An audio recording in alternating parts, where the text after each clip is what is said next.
야고보서 말씀을 통해서 14번째로 우리가 함께 살펴보고자 하는데요. 우리가 시련을 피할 수는 없습니다. 정말로 피하기를 간절히 원하고 할 수만 있다면 그렇게 하겠지만 시련 자체를 피한다는 것은 불가능한 일이라고 싶어요. 하나님께서도 말씀에 약속하시기를 우리가 시련을 만나지 않도록 인도해 주신다라고 하신 것이 아니라 시련을 만나더라도 어느 곳에 가든지 우리와 함께 하시겠다라고 약속해 주셨습니다. 시련을 만나게 될 때 우리가 그것을 돌파할 수 있느냐, 우리의 삶에서 느끼는 무기력감 혹은 낙담 이런 것에서 머물러 있는 것이 아니라 이것을 돌파해 나아가게 하고 오히려 그것을 더 놀라운 축복의 계기로 삼게 될 수 있는데 우리는 그것을 믿음이라고 부릅니다.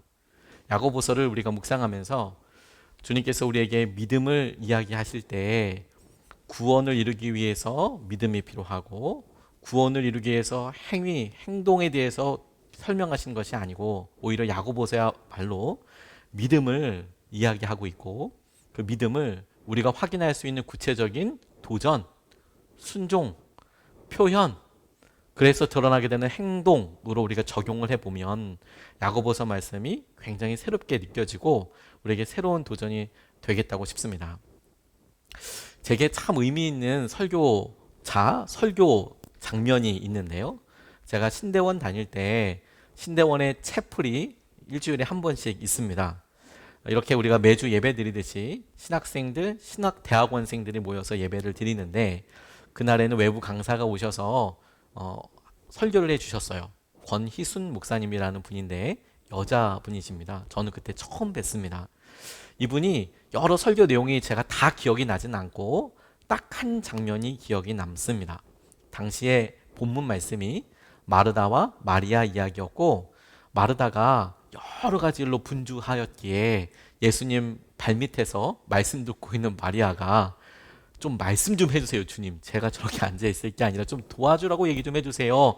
라고 이야기했던 장면에서 누가복음 말씀이죠. 주님께서 오히려 마르다에게 이야기하시길 네가 여러 가지 일로 분주하지만 마리아는 좋은 것을 선택하였기 때문에 좋은 것을 선택하였다. 뭐 이제 이렇게 이야기하시는 장면의 본문을 가지고 이야기하실 때 이분이 그런 이야기를 하셨어요. 좋은 것을 선택하였다. 정말 좋은 것을 선택하고 결코 빼앗기지 않을 것이다. 이 장면을 이야기하시는데 오랫동안 유학 생활을 하시고 그리고 본인이 여성으로서 목회를 해가시고 그런 여러 일들이 이렇게 비춰지면서 그 말씀이 그대로 그 목사님을 통해서 제게 다가오기를 저 목사님이 어렵게 붙잡게 된 목회라는 기회와 또 교수라는 기회를 여러 주위에 있는 사람과 상황과 또 여러 일들이 있겠지만 내가 빼앗기지 않을 거야. 내가 꼭 붙잡고 있을 거야. 그게 굉장히 신선하고 그리고 제 마음속에 절절하게 다가왔어요. 저분에게 저 기회가 정말 중요한 거구나. 목사로서, 교수로서. 여러분들은 하고 싶으신 일이 있습니까? 여러분들은 마음에 소망이 있으십니까? 무엇을 하고 싶다라고 생각하신 적은 언제이십니까? 뭐 아주 가깝게 뭐가 먹고 싶으십니까? 이렇게만 물어봐도 어떤 때는 머뭇머뭇거릴 때가 있지 않습니까? 당장 다음 저녁을 먹어야 되고 점심을 먹어야 될 때도 뭐 먹고 싶냐라고 해도 대부분 뭐 딱히 아무거나라고 이야기하고 우리가 일주일 동안에 식사할 때 몇 끼마다 다음엔 뭐 먹어야지? 뭐 먹어야지? 이렇게 참신하게 메뉴를 정해가면서 먹을 수 있는 그런 환경은 아니지요. 오히려 그렇게 작아 보이지만 뭘 하고 싶냐라고 물어봐도 그게 우리에게 막막하게 여겨질 때가 많아요. 우리가 저희들 자녀 세대를 보고 다음 세대를 보고 너 뭐 하고 싶냐라고 물어보는데 아이들에게 그게 가장 신뢰되는 질문이라면서요. 너 뭐 하고 싶냐라고 물어보는 게 절대로 하면 안 되는 질문이랍니다. 명절 때. 근데 우리가 혀를 끌끌끌 차면서 뭔가 하고 싶은 건 있어야 되잖아.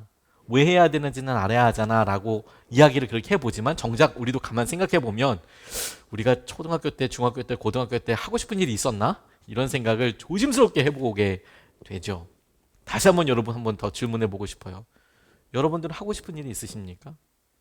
여러분들은 여러분들 삶에 뭔가 기대가 있으십니까? 어떻게 해야 될지 알고 계십니까? 저는 오늘 본문 말씀에 한 절을 약속의 말씀으로 붙잡고 그 말씀이 그대로 저와 여러분들에게 이루어지도록 간절히 기도하면서 이 말씀을 준비했는데 오늘 본문 말씀에 하나님께 가까이 나아가라. 가까이 하라. 하나님을 가까이 하라. 그러면 하나님께서도 우리들을 가까이 하실 것이다. 저는 이 말씀이 정말 우리의 삶에 그대로 이루어지기를 간절히 소망하고 기도하면서 말씀을 준비했고, 오늘 중심의 예배의 주제도 하나님께 가까이 하면 하나님께서도 우리에게 가까이 하실 것이다. 이것을 진리로 붙잡고 오늘 말씀을 붙잡고 적용하고 싶습니다. 그렇게 말씀을 오늘 곰곰이 묵상하고 적용해 보니까 하나님께로 가까이 나아갈 수 있는 방법에 대해서 오늘 본문 말씀에서 찾아볼 수 있더라고요. 하나님을 가까이 하면 하나님도 가까이 하시겠다라고 말씀하신 약속의 말씀에 비추어서 보니까, 그럼 어떻게 하나님을 가까이 할 수 있는 것이냐, 하나님께 가까이 나아가는 방법은 무엇이냐라는 말씀이 오늘 본문 말씀에서 발견이 되는데, 우리가 그 첫 번째로 같이 붙잡고 오늘 의지하고 생각하고 기도하고 싶은 것은 앞서 모두의 질문했던 대로 우리가 하나님을 기대하는가와 관련된 것입니다. 하나님께서 우리에게 이루실 더 큰 은혜가 있다고 여러분 믿으십니까? 우리가 지금 경험했고 우리가 지금 살아온 것에서 아직까지 우리가 한 번도 경험해보지 못했던 은혜가 있을 거야. 지금 우리의 많은 부분이 만족스러울 수도 있고, 혹은 우리의 삶의 많은 영역에서 이미 답이나 혹은 여러 상황들을 경험해서 그거 해봤다라고 생각하는 분이 계시겠지만, 그런 여러 상황들을 접어두고라도 차지하고서라도, 그래서 여러분은 새로운 혹은 한 번도 경험해보지 못했던 더 놀라운 은혜가 있을 거라고 기대해 보신 적 있으십니까? 아니, 기대하고 계십니까? 오늘 본문 말씀이 우리에게 첫 번째로 보여주시는 것이 바로 그것이라고 싶어요. 오늘 5절 그리고 6절 말씀을 보면 이렇게 나와 있습니다. 하나님께서는 우리 안에 살아계신 그 영을 질투하실 정도로 그리워하신다 라는 성경 말씀을 여러분은 헛된 것으로 생각합니까? 그러나 하나님께서는 더 큰 은혜를 주십니다. 더 큰 은혜를 주십니다.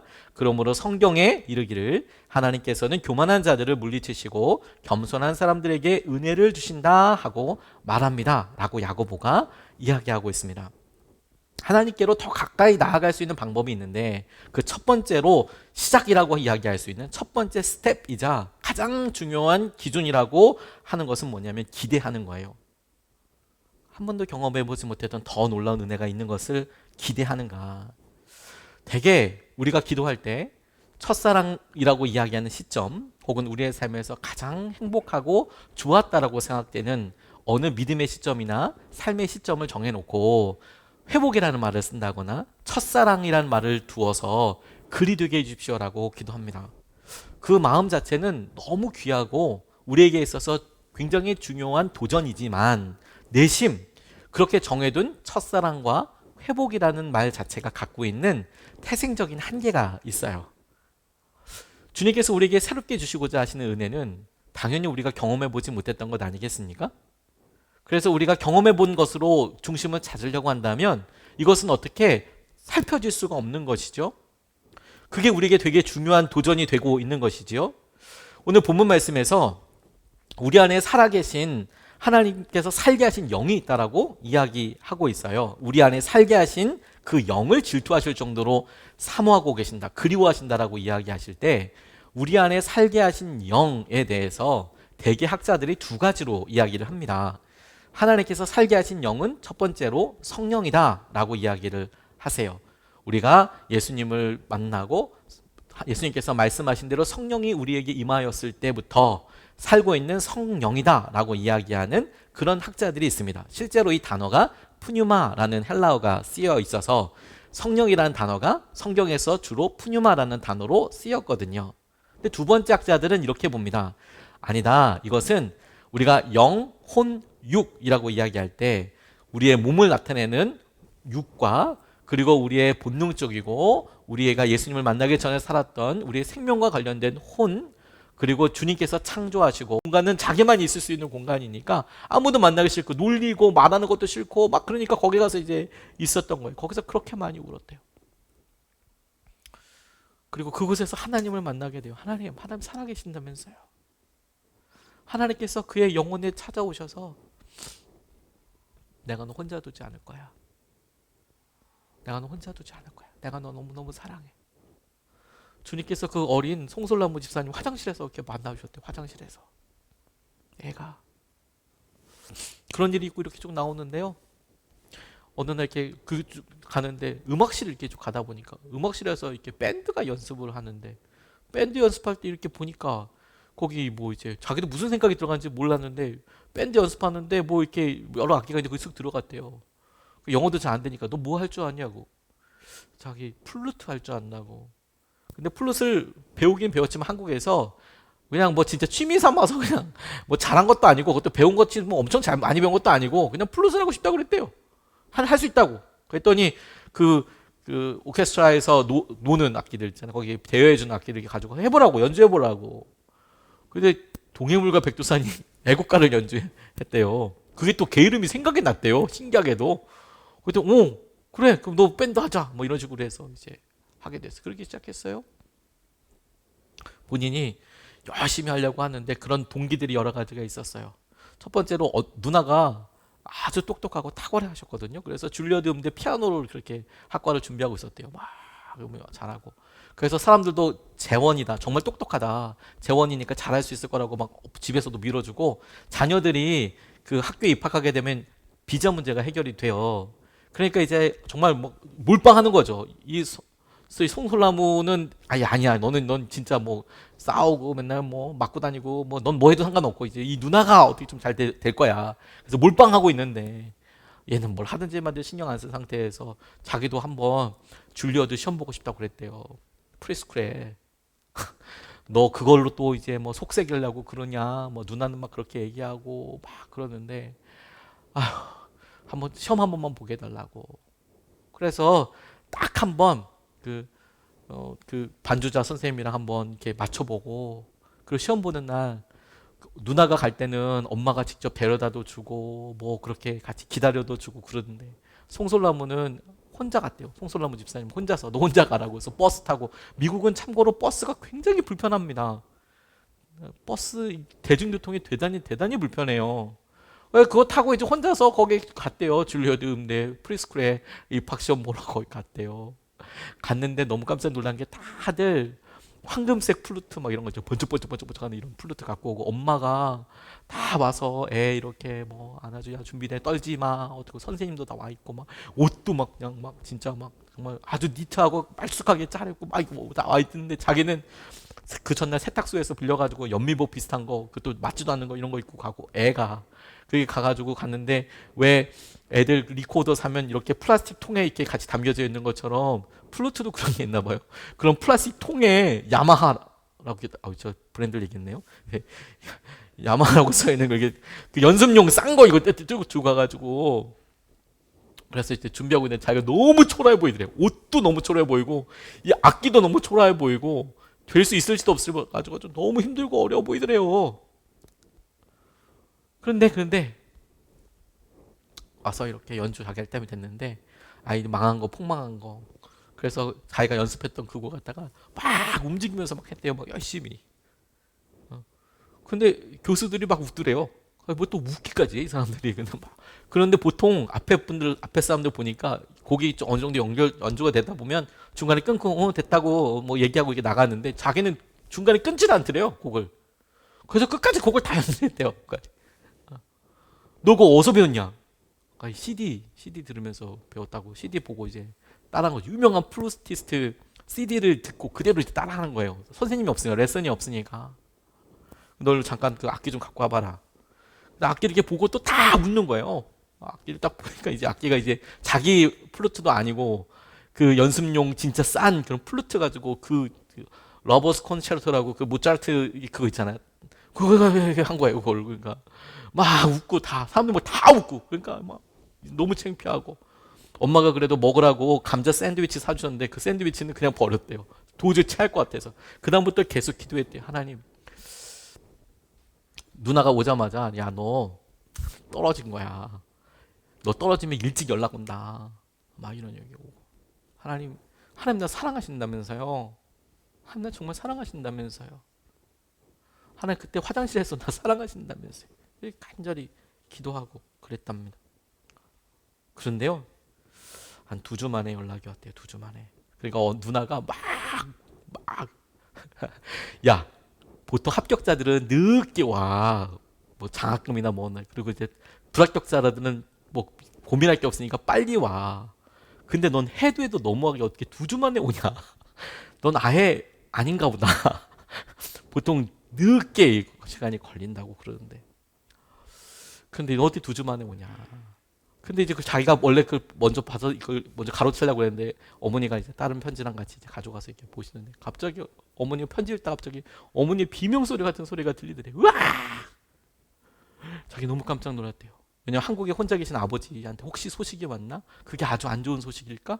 그런 생각이 들어서 막 그러니까 어머니가 막 우시면서 막 이렇게 부들부들 떨고 계시대 편지 가지고 어머니 왜 그러냐고 왜 그러시냐고 예. 야 솔나무야 너 그 줄리어드 프리스쿨에 전액 장학생으로 붙었대. 전액 장학생으로 붙었대. 그래서 본인이 어머니 영어 실력을 믿을 수가 없었기 때문에 그걸 가지고 옆집에 가서 다시 물어봤대요. 어머니 영어를 믿을 수 없기 때문에 슬픈 현실을 자기도 못 읽고 그렇게 옆에 가서 이거 맞냐? 이게 무슨 말이냐? 아, 축하한다고. 주님이 우리를 정말로 만나주실 때는 여러분 우리가 성공하고 잘났고 그럴 때일까요? 우리는 왜 근데 그곳에서만 주님을 만나고 싶어 할까요? 왜 우리는 다 회복되고 난 다음에 주님을 향하여 주님께 영광 이런 표현이 좀 과격하긴 하지만 왜 우리는 이따위 짓을 하고 싶어 할까요? 하나님은 오히려 우리가 정말 힘들고 어려울 때 그 말을 기억해 두셨다가 우리의 마음이 가장 가난하고 천하다고 생각될 때 그 약속을 기억하실 뿐만 아니라 우리에게 놀라운 은혜로 함께 하시는 분일 텐데 우리는 왜 그 사실을 자꾸 잊어버릴까요? 코로나로 인해서 제가 기도하면서 요즘 깨달아지는 내용 하나가 있어요. 우리가 가장 많이 놓쳤을지도 모르는 기회가 있겠다고 싶었어요. 이 코로나 기간 동안에. 그게 뭐냐면 주님께 불쌍히 여겨달라고 기도하는 것. 이거 많이 기회를 놓쳤다면 이거였겠다라고 싶더라고요. 우리 되게 많이 힘들었잖아요. 자영업 하면서도 힘들고 직장에서도 만만치 않고 이 3년 동안 건강으로도 정말 쉽지 않았고 관계도 어려웠잖아요. 그래서 이 어려운 일들이 우리 삶에 우리가 100년 산다고 할 때 이런 기가 막힌 3년을 겪는 게 많지 않을 거예요. 근데 우리가 그야말로 우리의 모든 것이 정말 낮아지고 작아졌어요. 그렇다면 주님께서 그 낮아지신 그곳에서 우리를 부르고 계셨던 것은 아니었을까? 우리에게 예비하신 놀라운 은혜가 있진 않았을까? 우리에게 허락하실 놀라운 계획이 있지 않았을까? 우리가 그걸 많이 놓친 것은 아닐까? 그때 더 몸부림쳐서 주님 앞에 나아갔어야 되는 건 아니었을까? 이미 3년이나 지나고 났는데 우리가 그때 더 매달렸어야 하는 것 아닐까? 제가 만약에 우리가 기회를 놓쳤다면 주님 앞에 매어 달릴 수 있는 기회를 놓쳤겠구나 이런 생각이 제게 들었어요. 그렇게 생각하고 나니까 이제 코로나가 회복되는 과정에서 이제 우리가 중요한 기회를 잡은 셈이에요, 여러분. 우리가 진짜 중요한 기회를 잡은 셈이라고요. 다시 시작하는 게 만만치가 않죠. 직장이나 이사나 재정적인 흐름이나 만만치가 않죠. 간단하지 않죠. 아이들도 그렇고요. 그런데 여러분 그러니까 중요한 기회를 잡게 된 거 아니겠습니까? 왜? 주님은 이미 낮은 곳에서 우리의 진심이 열어지는 날을 이미 오래전부터 기다리고 계셨거든요. 그래서 우리가 하나님께로 더 가까이 나아가면 하나님께서는 큰 걸음으로 우리에게 이렇게 다가오실 거예요. 그리고 우리를 마치 물에 푹 빠져서 주여 살려달라고 이야기하는 베드로에게 손을 내미시고 그를 일으켜 세우시는 것처럼 우리를 붙잡아 주시고 우리를 인도해 주실 거예요. 오늘 우리가 이 말씀을 통해서 그 주님 앞에 한 걸음 더 나아가면 좋겠습니다. 여러분 한 번도 경험해 보지 못했던 은혜가 있어요. 여러분들 삶에 저는 감히 확언할 수 있습니다. 우리들 삶에 이게 최선이 아닙니다. 이게 최고가 아닙니다. 하나님이 숨겨두신 것도 아니에요. 우리가 기대하지 않고 구하지 않았기 때문에 하나님께서 여전히 우리에게 허락하기 원하시는 만나기 원하시는 더 놀라운 은혜가 있어요. 더 큰 은혜가 있어요. 사랑하심이 틀림없다면 주님은 그것을 우리 삶에 반드시 허락하실 거예요. 그러니 여러분, 그것을 향하여서 우리 오늘 말씀에 의지해서 한 걸음만 나가보자고요. 영적이고 구체적으로 할 수 있는 거, 뭐 엄청난 일을 결정하자고 얘기하는 게 아니라, 여러분 다 알고 계시잖아요. 기도의 자리에서, 말씀이 들리는 자리에서 한 걸음만 나가보자고요. 그래서 하나님이 얼마나 가까이 오시는지 우리가 보자고요. 그리고 주님 오신 그대로, 우리가 느껴지는 대로 우리의 연약함을 그대로 내어보자고요. 주님이 우리 삶에 다스리시고 붙잡으시고 만지시고 일으키시고 치유하시고 채워주시는 은혜를 우리가 같이 경험하면 좋겠습니다. 그래서 이 찬양을 같이 하고 싶어요. 주께 가까이, 주님 날 이끌어주세요. 주께 가까이, 주님 좀 저를 이끌어주세요. 주님을 원해요. 주님 채워주세요. 주님 채워주십시오. 주님의 사랑이, 하나님 그 사랑으로 진정 찬양할 수 있게 해주시고, 하나님 우리가 목마릅니다. 하나님, 저는 세상의 것으로 이렇게 막 먹으면, 목마르니까 소금물에도 먹으면 그러면 갈증이 좋을 줄 알아서 똑같이 세상의 것 가지고 그냥, 주님을 알아볼 수 있는 영에 대해서 나누어서 이야기하실 때 주님께서 우리 안에 살게 하신 그 영, 하나님으로부터 말미암아 생기를 불어서 넣어준 그 영으로 말미암아 우리를 사모하신다라고도 해석하는 두 가지 학자들이 있어요. 저는 뭐 두 개 다 지금 뭐 무엇이 더 옳다라고 얘기하기보다 그것이 어느 것이어도 오늘 본문 말씀이 다 연결된다고 싶습니다. 하나님께서 우리 안에 살게 하신 그 영을 너무 간절히 그리워하셔서, 사모하셔서, 사랑하셔서 나와 있는 그 다음의 결과가 무엇이냐면, 오늘 새번역 성경에는 그러나라고 해석되어 있지만 헬라어 단어는 대라는 단어를 쓰는데, 그러나 혹은 그리고라는 뜻이에요.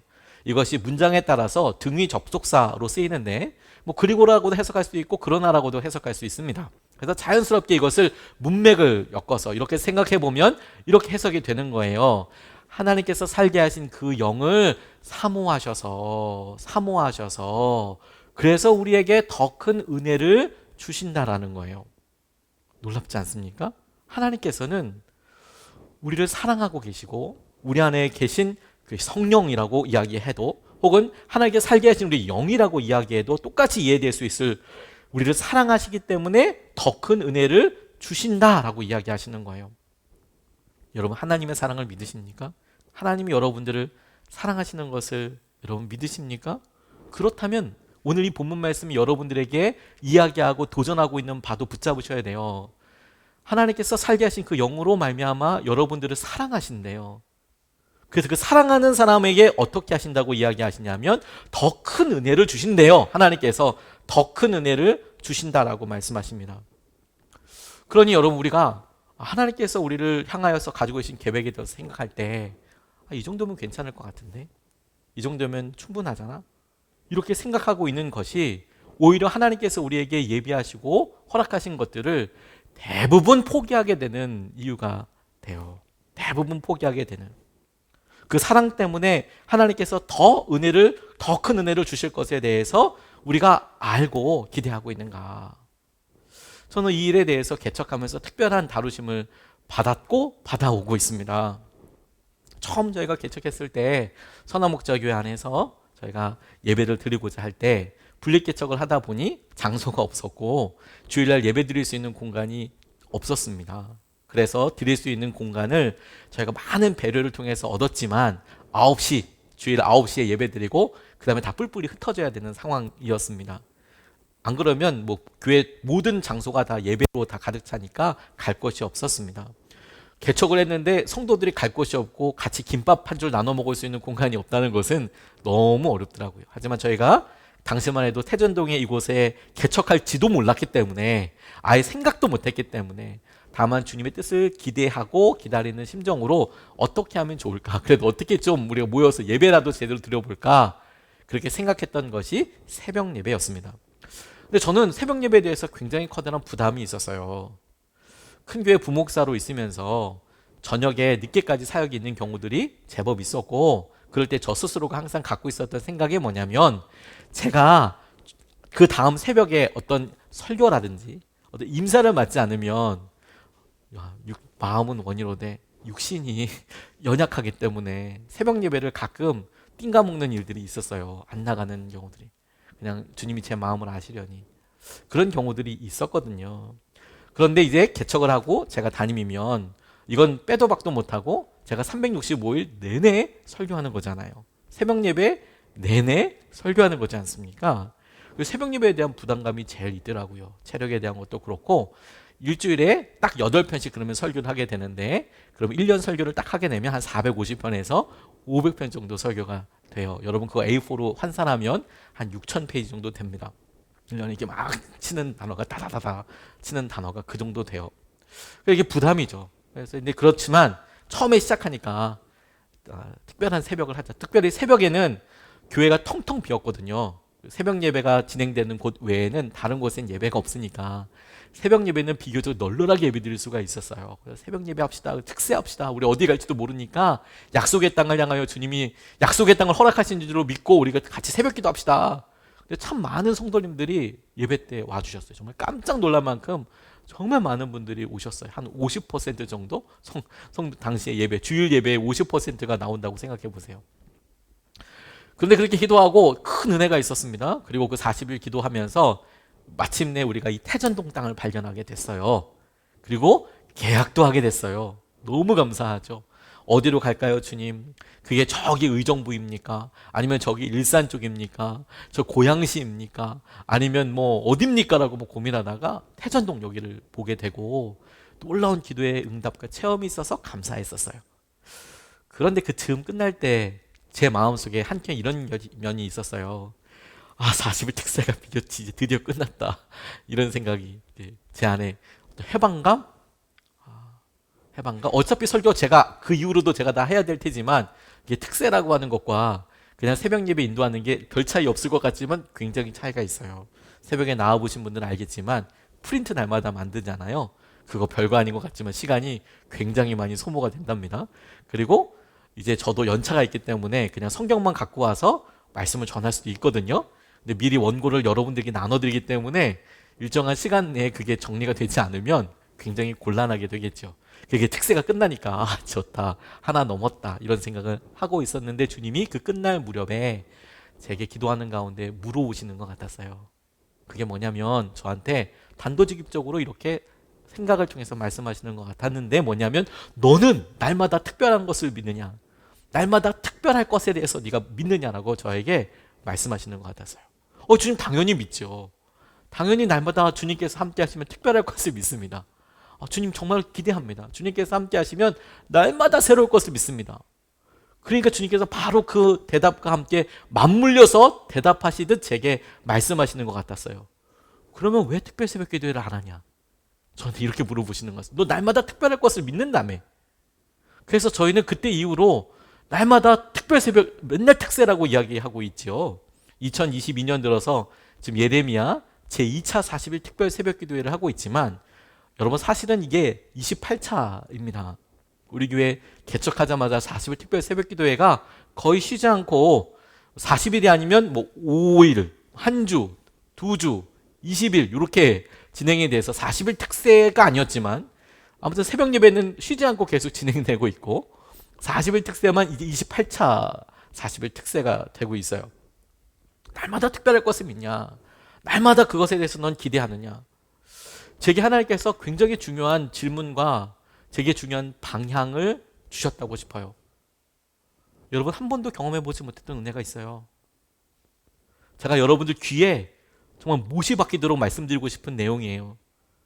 여러분 지금까지 여러분들이 경험한 것이 최고가 아니었어요. 하나님께서 지금 오늘서부터 여러분들에게 주실 은혜, 그 남아있는 은혜가 한 번도 경험해보지 못했던 놀라운 은혜고 축복일 거예요.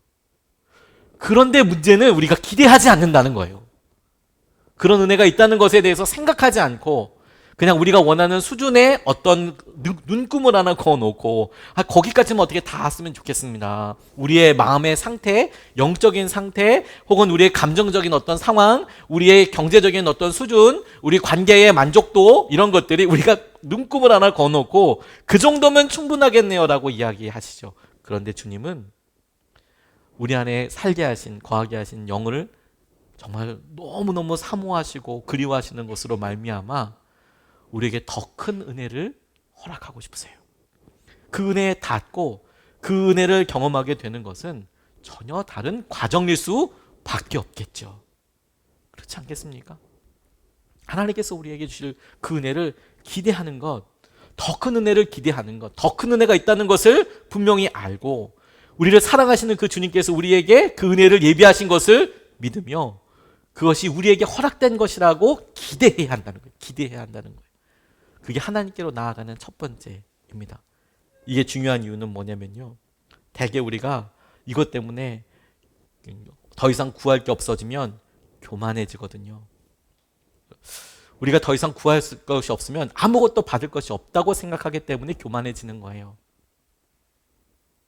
아무것도 하나님께 하나님 우리가 경제 수준이 많이 넓혀졌고 어떤 상황들이 어려움도 통과된 것 같고 그래서 어떤 면들이 되게 다른 사람들과 비교해 봤을 때 적어도 비교 우위까지는 아니어도 대충 비슷해지기만 해도 그걸 문제라고 인식하지 않아요. 어느 순간에 거기에 적응하죠. 그게 만족하고 적응하는 게 나쁘다고 이야기하는 것이 아닙니다. 그런데 여러분 그게 만족하게 됐고 그런 삶에 대해서 우리가 불편함 없게 됐을 때 우리가 영적으로 깨어서 봐줘야 될 포인트가 뭐냐면 그것 때문에 우리가 구하는 것, 기도하는 것, 바라는 것 그것을 포기하게 되지는 않았는가 하는 거예요. 포기하게 되지는 않았는가. 저희 부모님 세대, 영적인 선배님들, 바로 앞 세대를 한번 생각해 보십시오. 지금 우리가 힘들다 어렵다 이야기하지만 우리 아이들이 다음 세대들이 제일 싫어하는 말 중에 하나가 나 때는 그래서 이제 나 때는 말이야 이거 싫어한다고 얘기하지만 저희들도 감옥 우리의 이 코로나 시기나 IMF 어렵다 힘들다 얘기하지만 그때마다 우리 믿음의 부모님들 우리 선배들이 한결같이 이야기하시는 게 있잖아요. 6.25 때 말이야 일제시대 때 말이야 이러면 또 우리가 또 할 말이 없어져요. 나 때는 말이야 진정 나 때는 말이야 이게 나오잖아요. 그러면 그때 생각해 보면 뭐 하나도 정말 간절히 구하고 바래야지 되는 거였어요. 하다못해 일용할 양식조차도 쌀 팔아온다 하잖아요. 쌀 팔아온다 하잖아요. 그 쌀 파는 것 자체도 아버지가 어머니가 정말 무지막지한 노동력을 쏟아 부어야 밥 한 끼가 나왔어요. 당시에 노동력의 가치가 뭐 그렇게 크지 않았기 때문에 정말 목숨 걸고 일하고 험한 일을 해야 간신히 가족 식구들이 밥을 먹을 수 있는 지경과 수준이 되는 거였죠. 그러니까 당연한 게 하나도 없었어요. 그래서 모든 게 다 기도 제목이었습니다.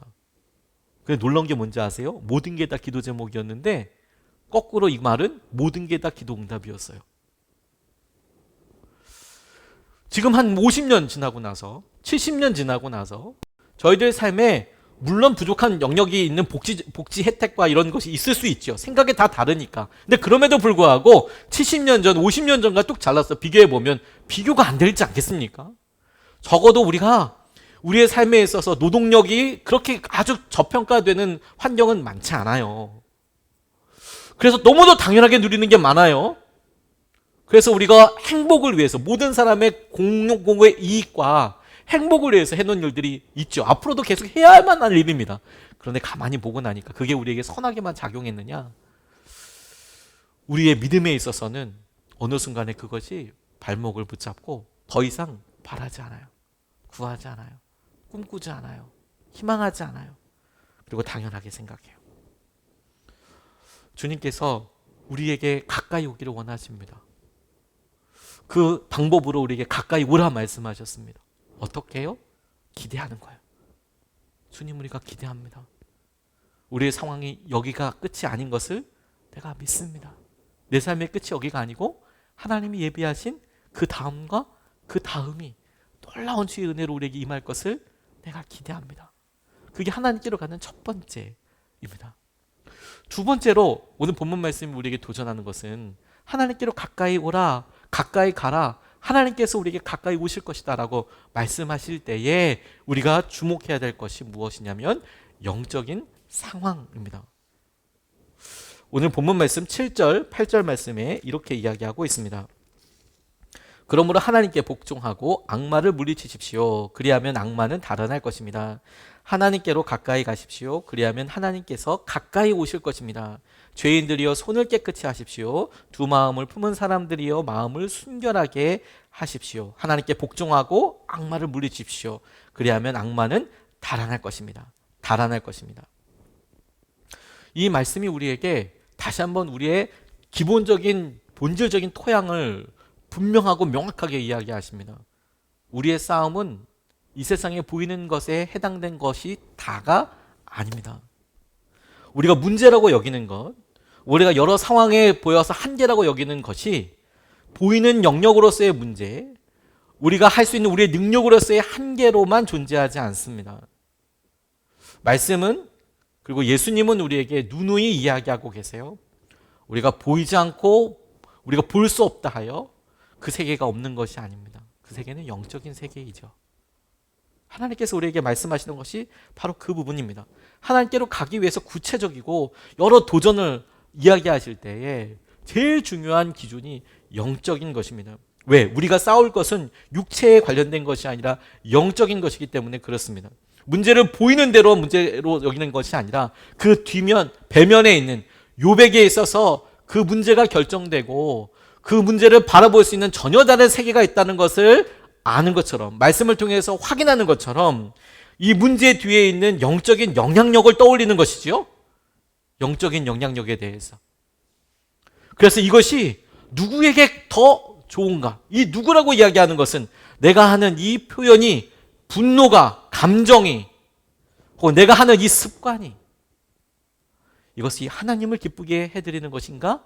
아니면 사단이 좋아할 일인가? 악마가 좋아할 일인가? 생각해 보라라는 거예요. 그리고 대적하라고 이야기하는 것입니다. 하나님이 기뻐하지 않으시는 모든 일에 대해서, 사단이 기뻐하고 악마가 기뻐할 모든 것에 대해서 너는 질문하고 깨어 있어라 라고 이야기하시는 거예요. 이건 너무너무 우리에게 중요합니다. 왜냐하면 우리가 보기에 우리의 형편이 점점점 좋아지고 사람들이 부러워할 만한 위치에 가면, 그러면 그것을 하나님도 기뻐하실 거라는 착각을 우리는 하고 있습니다. 그런데 어떤 경우에는 그 상황 자체를 하나님께서 심히 우려하실 수도 있습니다. 우려하실 수도 있습니다. 우리의 상황이 힘들고 어려워서 사람들에게 지탄을 받을 그럴 만큼 어려워져서 우리가 너무 낙담되고 힘들다고 하더라도 하나님이 보시기에는 너무 흡족하실 수 있습니다. 그래서 우리의 삶에 우리가 당장 당면하는 일들을 그 문제의 높고 깊음, 넓음, 해결할 수 있고 없고의 문제가 아니라 하나님은 어떻게 생각하시고 하나님이 이를 어떻게 해결하실 것인가? 그 질문이 우리를 하나님 앞으로 나아가게 합니다. 그 기준이 우리를 죄로부터 떨어져 나가게 합니다. 우리를 연약함으로부터 새롭게 합니다. 우리가 약속받은 것은 이 땅에서의 삶의 전부가 다 아니라 하나님께서 우리에게 예비하신 천국과 구원과 영원한 것과 관련된 것이기 때문에 그렇습니다.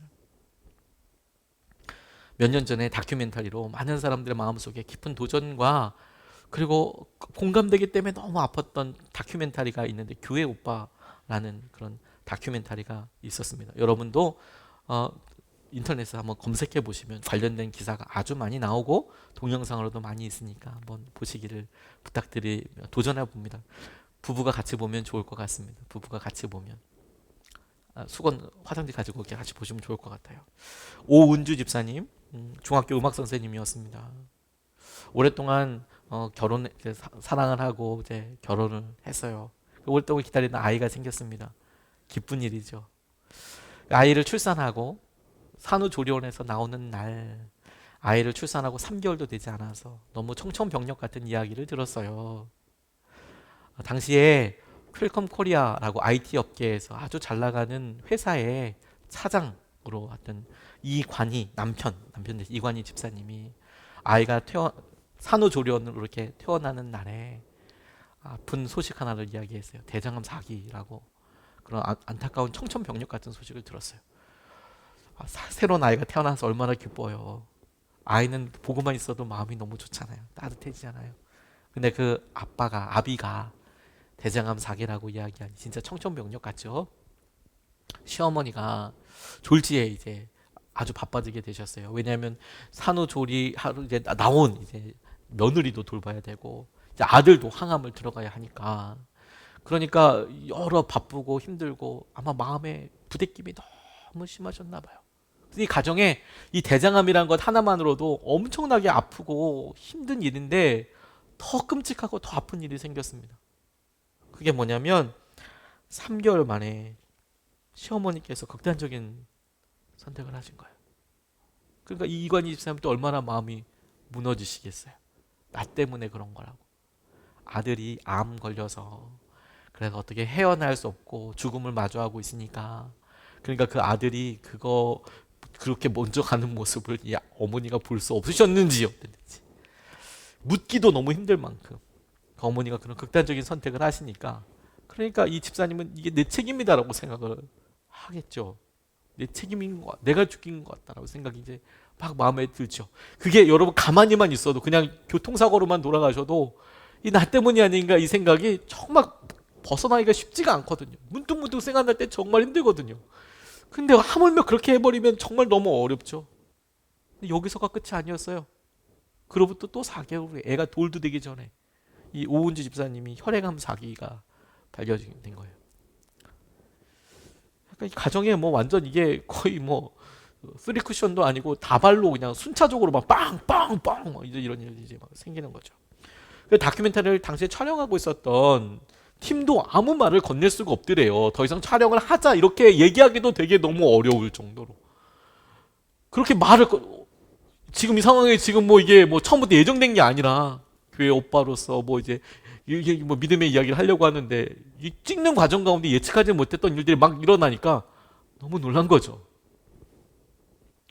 그런데 이 부부가 교회 소그룹 모임을 앞둔 날에 절망적인 상황에 놓여 있었는데도 그 모임을 취소할 거라고 사람들이 다 예상했는데, 놀랍게도 그 모임을 이제 이 오은주 집사님이 인도하는, 우리로 얘기하면 속회였거든요. 그 속회에 남편과 함께 모임에 나타났대요. 근데 이 이관희 집사님은 뭐 앉아있기도 힘든 몸이죠. 이제 말기암이고. 그런데 그 앉아있기도 힘든 몸으로 말했어요. 이렇게 말했습니다. 살면서 겪는 모든 사건이 하나님 계획 가운데 있는 것을 믿었지만 속사감도 컸습니다. 그때 이런 생각이 들었습니다. 사탄이 제일 바라는 것은 내가 흔들리는 모습을 보여 많은 사람을 실족하게 하는 것이다. 그렇다면 이 전쟁은 영적 전쟁이기 때문에 저의 연약함과 죄를 회개함으로 하나님께로 더 가까이 가야 한다는 것을 깨달았습니다.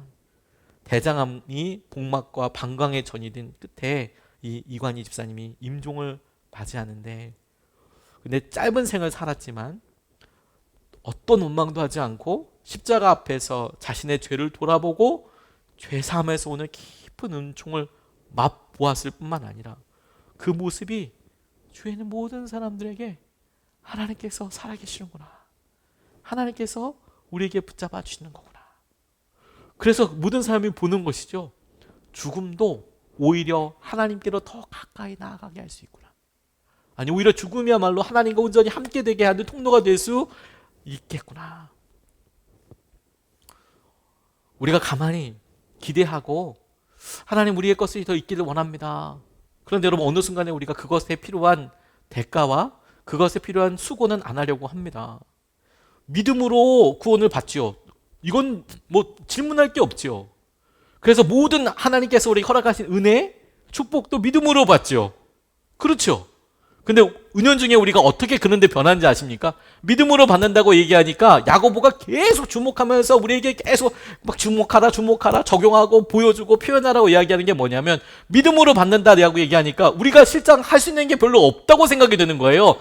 그래서 감나무 밑에 그냥 입 벌리고 가만히 누워있는 형태를 갖게 하는 것이죠. 믿음인데 아무것도 시도하지 않고 그냥 가만히 있기. 선교? 아무것도 하지 않고 가만히 있기. 전도? 주님이 하실 일인데 뭐. 우리 가정의 행복? 우리가 무언가 영적으로 더 깊어지는 거? 때가 오겠지 뭐. 아니요, 여러분. 하나님께서 미워하시는 죄와 싸우고 하나님이 기뻐하시는 삶을 의도적으로 살아야 합니다. 그것이 아무리 작은 몸부림처럼 보여도 우리의 잃었던, 멀리 전에 잃었던 작은 영적이고 경건한 습관이어도 몸부림처럼 보이는 그 일을 자그마한 걸음을 내어 디디면 하나님께서는 뭐라고 말씀하셨습니까? 하나님께로 나오면 하나님께서는 더 큰 보폭과 더 큰 간격으로 우리에게 더 가까이 오실 거예요. 우리가 보기에 이것 좀 한다고 해서 이게 하나님을 또 알아가는 거야 라고 싶을지 몰라도 우리의 그 몸부림, 그 바람, 작은 실천, 영적이고 구체적인 자그마한 순종을 보고 하나님께서는 우리에게로 가까이 오신대요. 그게 우리만큼 가까이 오시겠습니까? 하나님이 우리에게 찾아오시고 가까이 오시는 거예요. 가까이 오시는 거예요. 가까이 오시는 거예요. 우리가 이 은혜를 누려야 하는 겁니다. 하나님께서 그래 요즘 좀 너무 마음이 퍽퍽해 그래서 그걸 당연하게 생각하면 안 된다는 거예요. 한 번도 경험해 보지 못했던 은혜를 놓고 어느 순간에 만족하고 어느 순간에 포기했던 것들에 대해서 주님 앞에 감히 물어야 되지 않겠습니까? 뭐라고? 주님 이만큼입니까? 주님께서 우리가 이 땅에서 누려야 될 은혜와 기쁨과 열매와 성령의 인도하심이 이만큼입니까? 주님은 그 질문에 이미 많은 대답을 가지고 계세요. 주님은 이미 많은 계획을 가지고 계십니다. 주님은 우리의 삶에 많은 대안들을 가지고 계세요. 그걸 우리가 구하지 않으므로, 나아가지 않으므로, 몸부림치지 않으므로 피해가는 거죠. 이게 피해가는 거죠. 주님의 은혜를. 더 큰 은혜를 기대하십시오. 한 번도 경험해보지 못했던 은혜가 있습니다. 그리고 그것을 향해서 영적이며 구체적인 행동을 하십시오. 영적이고 구체적인 행동. 큰 일을 할 게 아니라 구체적인 행동. 할 수 있는 구체적인 행동을 해야 합니다. 그러면 하나님께서 우리에게 다가오시고 찾아오시죠. 그것에 따라서 다양히 생기는 결과이면서 동시에 우리가 세 번째로 붙잡고 싶은 것은 주님 앞에 그렇게 가까이 나아가면 하나님도 가까이 오셔서 그 일로 인하여서 일어나게 된 당연한 결과이면서 동시에 우리가 결단할 수 있는 것이 무엇이냐면 그 주님 앞에 우리 자신을 낮추고 솔직하게 내어놓는 거예요. 9절, 10절 말씀에 이렇게 나와 있습니다. 여러분은 괴로워하십시오. 슬퍼하십시오. 우십시오. 여러분의 웃음을 슬픔으로 바꾸십시오. 기쁨을 근심으로 바꾸십시오. 주님 앞에서 자신을 낮추십시오. 그리하면 주님께서 여러분을 높여주실 것입니다.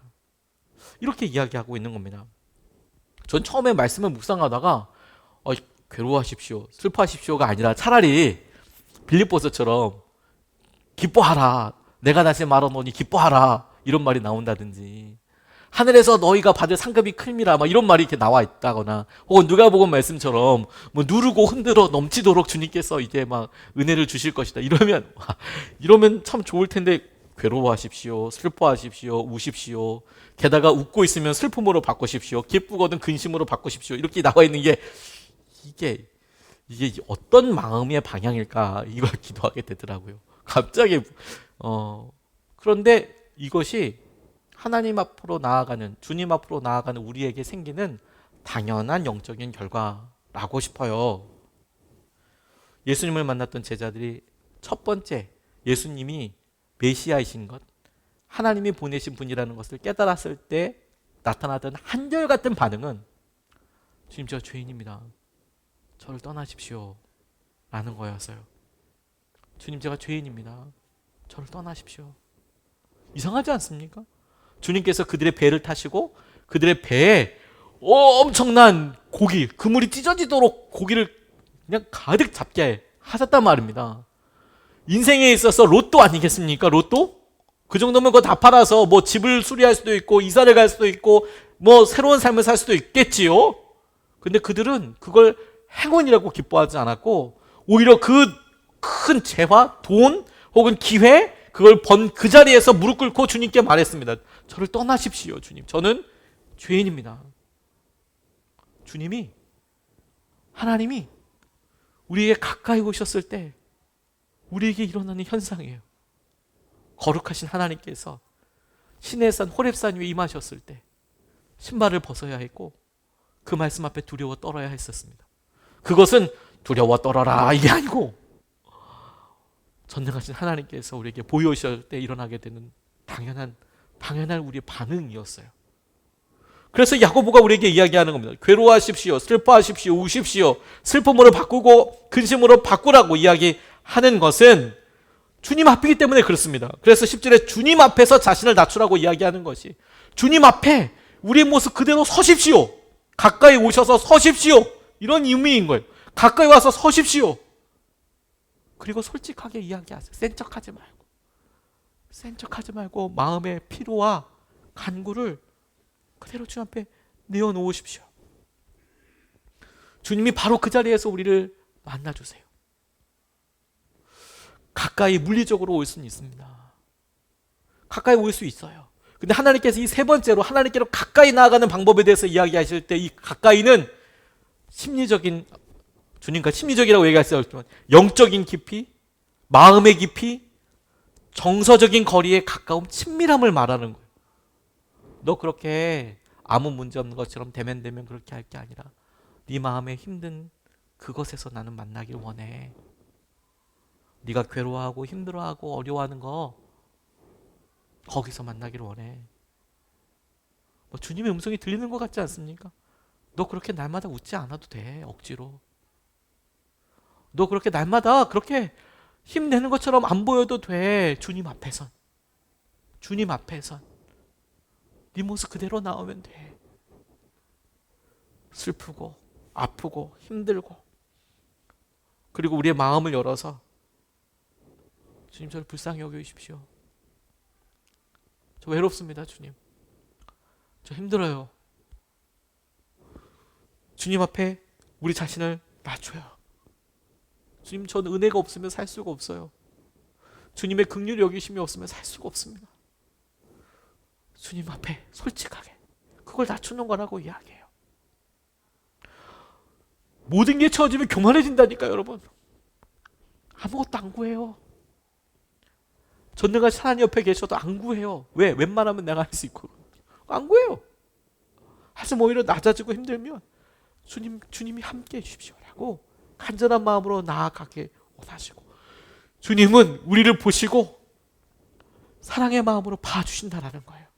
우리가 주님 앞에서 우리 자신을 낮추면, 다시 말해서 우리가 우리 자신을 주님 앞에서 그대로 드러내면 빛 대신 주님께서 우리가 가까이 하시기 때문에 그 빛 대신 주님 앞에 우리의 허물과 연약함이 드러날지라도 그 모습을 그대로 주님 앞에 드러내면 우리 자신을 낮추면 주님께서 우리를 은혜의 눈으로 바라보고 계시는 것을 알게 될 거예요. 주님이 우리를 어떻게 사랑하시는지를 알게 될 거예요. 죄인을 긍휼히 여기시는 주님은 주님을 찾고 의지하는 사람들을 결코 외면하지 않습니다. 가까이 계신 주님이 여러분들에게 확 느껴지게 되는 계기가 될 거예요. 부부 사이에도 여러분 당신 마음이 그런 줄 몰랐어. 아팠겠다, 힘들었겠다. 아니 10년, 20년, 30년을 같은 입을 하고 이렇게 자면서도 그 뭐 돈 얘기도 그렇게 하고 심지어 돈 때문에 그렇게 싸우면서도 애들 문제 가지고 이렇게 얘기하고 뭐 그렇게 얘기했으면서도 어느 날 갑자기 여보 당신 마음 그렇게 외로운지 내가 몰랐어.